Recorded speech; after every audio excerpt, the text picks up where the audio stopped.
À l'entrée de cette tour de bureau depuis 2 semaines, c'est devenu obligatoire. Pour accéder aux étages, tous les employés doivent présenter un code QR affiché sur leur téléphone. Moi, mon code est vert. Le fait qu'il soit vert me donne le droit d'entrer. S'il était jaune ou rouge, je n'y serais pas autorisé. L'application, développée par le géant de l'Internet chinois Alibaba, analyse les données du téléphone pour déterminer si son utilisateur a séjourné dans des zones à risque ou a voyagé à proximité des personnes infectées par le coronavirus.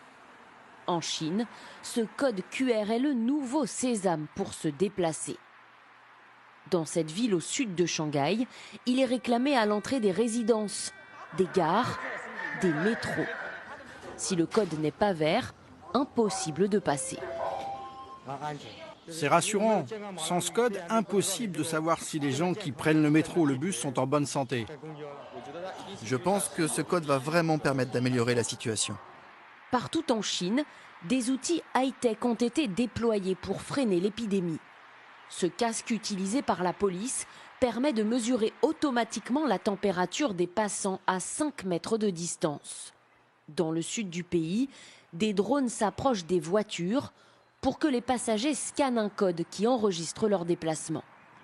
Et à Pékin, ce centre de contrôle analyse les mouvements de population pour déterminer où se trouvent les personnes à risque. Le gouvernement veut utiliser le big data pour prendre les bonnes décisions dans sa lutte contre l'épidémie. Cela apporte des informations précises et efficaces. Dans le pays, il y a une autre application qui est très utilisée par la population chinoise. Elle permet de savoir s'il y a des personnes infectées par le Covid-19 autour de soi. Et par exemple, ici à Shanghai, la personne contaminée la plus proche de moi se trouve à moins de 2 km. Ces outils serviraient aussi l'appareil de surveillance du régime. C'est ce qu'assure ce journaliste américain. Il a mené une enquête sur les données personnelles recueillies par l'application. On a étudié le code informatique de l'application et ce qu'on voit, c'est qu'au moment où l'utilisateur donne la permission d'accéder à ces données, il y a une fonction qui permet d'envoyer sa localisation à la police.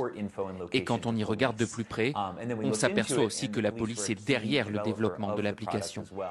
Au total, ce sont les données de plus de 50 millions d'utilisateurs qui sont ainsi envoyées aux autorités.